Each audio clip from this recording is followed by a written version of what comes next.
All right, I know I'm the last guy until lunch. I'll bear that in mind. You've been listening to 5 other people this morning. I'll try to bear that in mind as well.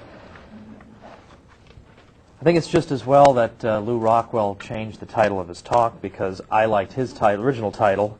So I think I'll give that talk, sort of merge it with my original one. His talk was going to be on 2 kinds of American conservatism. Well, let me start with a quotation. And then you guess who said it. Now, no cheating. If you talked to me earlier, you can't participate in this. War and the military are, without question, among the very worst of the earth's afflictions, responsible for the majority of the torments, oppressions, tyrannies, and suffocations of thought the West has for long been exposed to. In military or war society, anything resembling true freedom of thought, true individual initiative in the intellectual and cultural and economic areas is made impossible. Not only cut off when they threaten to appear, but worse, extinguished more or less at root. Between military and civil values there is, and always has been, relentless opposition. Well, who is this American-hating leftist, anyway? It's Robert Nisbet, one of the great conservatives of the post-war period, who went on to say, nothing has proved more destructive of kinship, religion, and local patriotisms than has war and the accompanying military mind. Well, that was Robert Nisbet in 1975, writing in his book Twilight of Authority, which is in its 30th anniversary year this year. Now, George Nash has a book called The Conservative Intellectual Movement Since 1945, which classifies conservative thinkers into 3 different groups, and the group that he calls traditional conservatives or traditionalists, he names 3 people as being the key intellectuals who fall into that category. And those 3 are Russell Kirk, Richard Weaver, and Robert Nisbet. Now, needless to say, today Nisbet wouldn't be getting too many invites to various conservative conferences. To the contrary, he would be dismissed again as an America hater, self-hater, whatever. But the fact is that when he wrote Twilight of Authority, if you look at the blurbs on the back, we've got all this stuff talking about what an instant classic it is. So there was a time when you were allowed to say things like this without being smeared or, whatever, written out of existence. Well, first of all, who is Robert Nisbet? Well, he's an extraordinary figure when you look at his career because he's first of all, he's born in California around 1913. He died, I think, in 96 or in the 90s. He was educated at Berkeley, undergraduate and graduate, then joined the faculty there. Actually fought in World War II. Spent a portion of his career in Arizona and then at Columbia University. He was even at AEI for a couple of years, American Enterprise Institute, from 1978 to 1980. And he's the author of about 17 books and the editor of a number of others, and a man of tremendous influence, so that even if, as his biographer, Brad Lowell Stone, points out, even his opponents concede that he's one of the great and influential social thinkers of the 20th century. So he is a man of no few credentials. Well, when you look at Twilight of Authority, or in fact much of his corpus of work, you discover here a neglected tradition of American conservatism, which makes Nisbet worth revisiting. He both represents an alternative for what passes for conservatism today, and by way of contrast highlights really the worst bits of what we are forced to endure when we watch some of these programs or listen to some of these right-wing radio people. Now, fascism is a difficult word, of course, because there are all kinds of connotations associated with it. And I don't want to say that present-day conservatives are all, without exception, fascists, because that would not be quite accurate. However, there are a couple of characteristic features of fascism that we ought to keep in mind as we proceed in this discussion. For one thing, there is this fascination with the military and martial virtues, and the idea of applying wartime practice to peacetime. The fascists typically were very moved and impressed by their experiences with World War I. What moved them was that during the war, they found that there was the subordination of private interests to public ends. There was the suppression of lesser allegiances in favor of a larger national patriotism. There was the suppression of individual liberty. And in effect, this wartime model of how the war was run would now be applied to peacetime governance. There's also this idea, this excessive emphasis on the leader who at once represents the will of the people and at the same time transcends the petty private interests of which society is composed. That is, I think, the way in which Hitler might have claimed that he actually is the most democratic figure, because unlike in a democracy, typical democracy where people vote and you have influence peddling and lobbyists and interest groups, well, Hitler rises above those things because he embodies the will of the people and he can directly do that will without running into any of those encumbrances. Now, Nisbet, as I say, Nisbet was a man of extraordinary output, and so I don't simply want to focus on Twilight of Authority. I don't want you to leave thinking that's the only thing he did, but given that it is 30 years old, and it's a nice round number, and I want to commemorate it, I am going to make particular note of this, but he was a guy who is sort of like Stephen King in fiction. He's just like you imagine him at the typewriter all the time. In fact, Nisbet said that he hoped he would die over his typewriter. And to use his words, he says, "And that those close to me will call a taxidermist instead of a funeral undertaker, and that my mummified body will be suitably dressed and placed in proper position before the typewriter, available for display like the mummied remains of Jeremy Bentham in his room in the University of London." He said, "Perhaps Berkeley in some room on the 4th floor of Wheeler Hall would be willing to provide permanent quarters. To my certain knowledge, there are faculty members there at the present time who would prefer me back in that condition in my native grounds than alive and writing."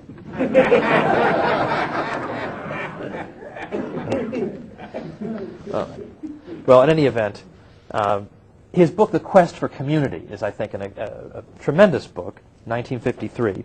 One of the points he makes there is that the medieval order was characterized by the dispersal of power and by multiple jurisdictions, whereas modern political thinkers, not without exception, but the great bulk of them, he says, postulate as the ideal political order a unitary, all-powerful central state ruling over an undifferentiated aggregate of individuals, and which is legally and temporally prior and superior to all subsidiary associations. This became the model of political association throughout the West, particularly since the French Revolution. Every competing center of authority, whether family, local community, church, or any number of others, was increasingly subordinated to the central state. Now, Nisbet says that part of the reason that totalitarianism enjoyed such triumphs during the 20th century was that deracinated men, stripped of the traditional social identities that these intermediary associations had once provided them, longed for something to put in their place. That sense of belonging was fulfilled for some in the totalitarian state, which developed upon the ruins of those very associations, and which offered the individual membership in something greater than himself. Now, much as Nisbet deplored the centralization of power that continued apace in the United States during his lifetime, Nisbet would never have confused his country with a totalitarian state of the sort with which the last century was riddled, last century being the 20th. But still, Nisbet certainly noticed analogous trends toward the centralization of power in Washington, and in the hands of the president in particular, at the expense of smaller and more immediate associations. The conservative movement today, by and large convinced that one of their own is in the White House, has exhibited no discernible concern over the growth in executive power. And by the way, even if you're going to object, well, wait a minute, I heard one conservative 3 days ago say that he's slightly concerned about the president. Well, even those conservatives who say something like that, they always rally to him. As soon as Ted Kennedy has an unkind word for the president, well, they'll rally right to him, right on back. The modern-day cult of personality that surrounds the president probably originated with the ebullient and idiosyncratic Theodore Roosevelt, whose great variety of interests, along with his sheer energy, attracted the rapt attention of so many Americans. I have a chapter on Theodore Roosevelt in the book Reassessing the Presidency out here. In addition to these accidents of personality, TR also brought with him a full-fledged philosophy of the presidency, not entirely dissimilar to that of his supposed arch-enemy, Woodrow Wilson. TR contended that the burden of proof was on those who would restrain presidential power. For him, it was enough that a proposed presidential action was not prohibited by the Constitution. He likewise described the executive branch in general and the president in particular as the unique spokesman of a single American people, since he alone occupied an office in whose election all Americans participated.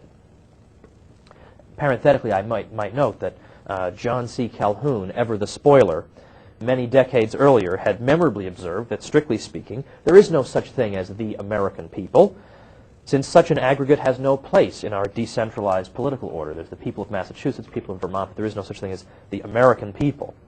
But here, in effect, here we see the beginnings of this a kind of superstitious reverence toward the president, because he is, what is he? He's the spokesman of the will of the people. It already is beginning with T.R., arguably with Lincoln, but certainly with T.R. These principles, combined with T.R.'s anxiousness to have a hand in everything, led to a dramatic elevation in the vigor and visibility of the presidency. For instance, T.R. once convened a conference at the White House to discuss how rough play in college football might be addressed. Now, we would think nothing of this today. The president holds a conference like this, but in 1903, this still seemed odd, that we would need the president of the United States to deal with a matter that you would think civil society could manage on its own. And I've often pointed out that it's no coincidence that the number of executive orders issued by the president exploded under T.R.'s watch, since they comported so well with his philosophy of the presidency. Presidents Hayes and Garfield had each issued no executive orders. Chester Arthur issued 3. Grover Cleveland in his first term, 6. Benjamin Harrison, 4. Cleveland in his second term, 71, and McKinley, 51. In T.R.'s nearly 2 terms in the office, he issued 1,006 presidential executive orders. Now, at least some conservatives were heard to complain when the Clinton administration's Paul Begala, speaking of executive orders, gleefully squawked, "Stroke of the pen, law of the land, kinda cool." But the number of conservative critiques of executive power run amok that we have heard since the accession of Bush 43 can safely be rounded off to 0. Now, whatever the explanation for this silence, it is probably not this president's scrupulous restraint and modesty in his exercise of presidential power. Now, Nisbet saw and deplored all of this, but what particularly disturbed him was the eerie and almost grotesque mystique that had come to surround the American president. Not only what the president thinks on a given public issue, Nisbet wrote, but also what he wears, whom he dines with, what major ball or banquet he may choose to give, and what his views are on the most trivial or cosmic of questions. All of this has grown exponentially in the regard lavished by press and lesser political figures upon the presidency during the past 4 decades. And Nisbet went on to point out that he saw monarchical pretensions in all this, because the first care of royalty, he said, is that of being constantly visible and naturally in the best and most contrived possible light for the people. Nisbet likewise spoke of a regard for the monarch that makes him virtually sacred in presence, that thereby gives his person a privileged status in all communications, and that creates inevitably the psychology of constant, unremitting protection of the president, not merely from physical harm, but also from unwelcome news, advice, counsel, and even contact with officers of government. Well, apart from the last point, which may be a reference to the special relationship Nixon had with Kissinger when it came to foreign policy decisions, the resemblance of Nisbet's description to the reality of the Bush presidency is rather too great to escape notice. Now, in case comparing the president to the kings of yore seems overwrought, Nisbet invites us to consider the nature of the official iconography, ceremony, and architecture that has come to surround the American presidency. He quotes an article from the New York Times written by Russell Baker that read as follows: "The Rayburn Building dwarfs the form of the Caesars. Mussolini would have sobbed in envy. But the Kennedy Center nearly succeeds for bare-faced oppression of the individual spirit. Poor Lincoln down the road a piece in his serene little Greek temple would be crumpled like a candy wrapper if the Kennedy Center could flex an elbow." And then he goes on to say, "The vast labyrinths bordering the mall would make a minotaur beg for mercy." And he goes on to say, this Russell Baker, "My misgivings are not about the wretched architects who must give Washington what it pays for, but about their masters who have chosen to abandon the human scale for the Stalinesque. Man is out of place in these ponderosities. They are designed to make man feel negligible, to intimidate him, to overwhelm him with the evidence that he is a cipher, a trivial nuisance in the great institutional scheme of things." Well, in 2005, Baker would be dismissed as an incorrigible America hater. But Nisbet, a genuine conservative, replied with sympathy. "It has always been thus," he began. "Merely compare the public architecture of Greece before and after the rise of Alexander, of Rome before and after Augustus, and before and after the eruption of first Renaissance despots in Italy and then divine right monarchs. The change in American government that has taken place during the past several decades is almost perfectly evidenced by the change in the style and character of its buildings in Washington. Now, writing in the wake of Watergate, Nisbet took note of what he called a good deal of resentment against royalism in the White House. But he knew it would not be permanent. He said there are too many powerful voices among intellectuals, in press, foundation, and elsewhere, that want a royal president, provided only that he is the right kind of individual. I'm afraid that the only lessons that have been truly learned in the whole Watergate business are to avoid such idiocies as tapes and illegal, unwarranted break-ins. I would be astonished if the real lesson of Watergate, the Actonian principle that all power tends to corrupt, absolute power absolutely, were other than forgotten utterly once a crowd-pleasing president with the kind of luster a John F. Kennedy had for academy, press, and the world of intellectuals generally comes back into the White House. For much of the left, Nisbet explained, a strong, charismatic president as a unifying force was too central to their idea of the American political system to be dispensed with just because a Republican had disappointed them. There are those, he said, such as Arthur Schlesinger, who argue indeed that only a strong and richly visible president can hold the fabric of democracy intact, that the president is the only vital symbol of unity and consensus.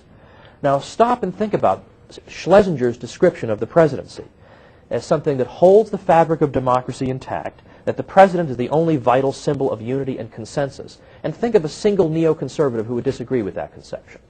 And yet, Schlesinger never even tried to portray himself as anything other than the center-left social democrat that he was.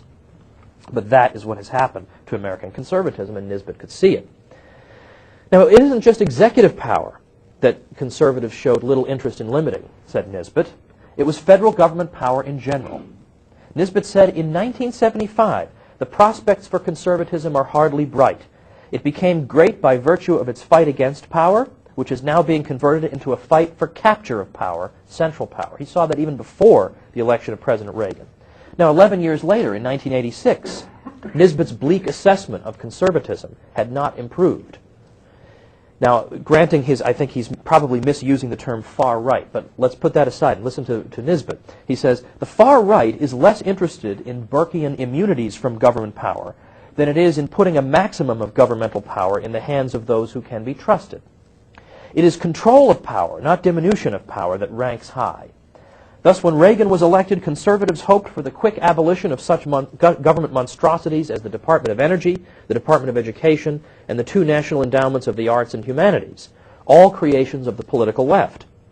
The far right in the Reagan phenomenon saw it differently, however. They saw it as an opportunity for retaining and enjoying the powers, and the far right prevailed.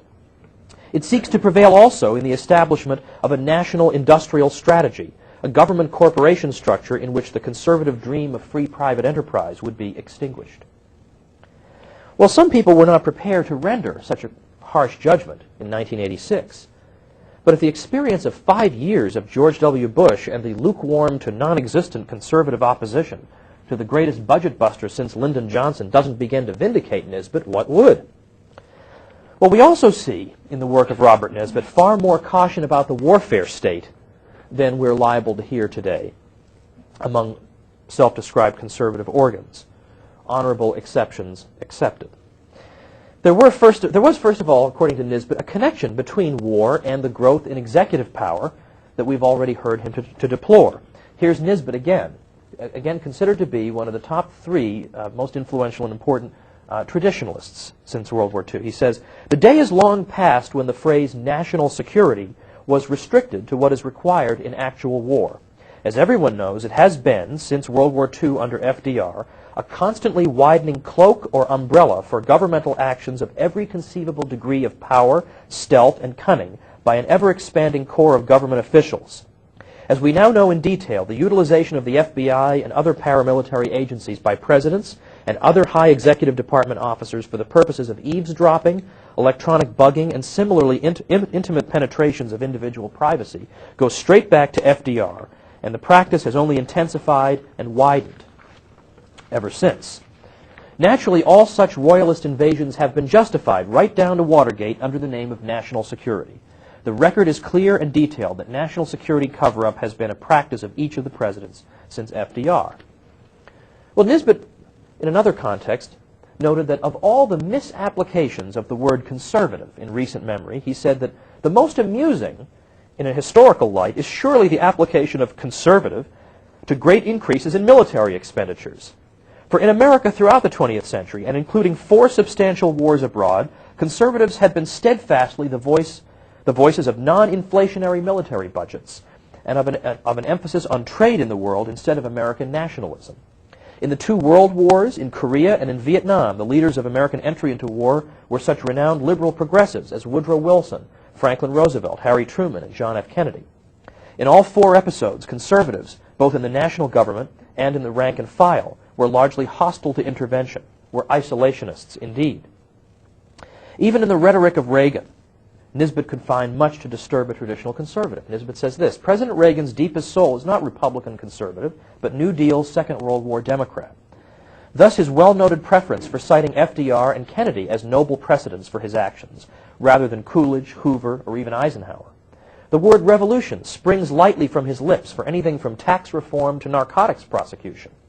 Reagan's passion for crusades, moral and military, is scarcely American conservative. Nisbet was also careful to remind conservatives that, in fact, the practice of war brings into the national consciousness and into national practice features that they themselves, allegedly at least, should not like. In particular, there's a reason, he says, that the left has not exactly been averse to war. I wrote an article, I think it was earlier this year, or I wrote some article about how the left in America has not consistently been anti-war. Now, there are some exceptions, some hard leftists who've been consistent and good. But typically, the left was all in favor of entering World War I. I give all these examples, and this is not, but my original title for that article was, which I liked, they didn't use it. My title was Make War Not Love. But left-wing warmongers.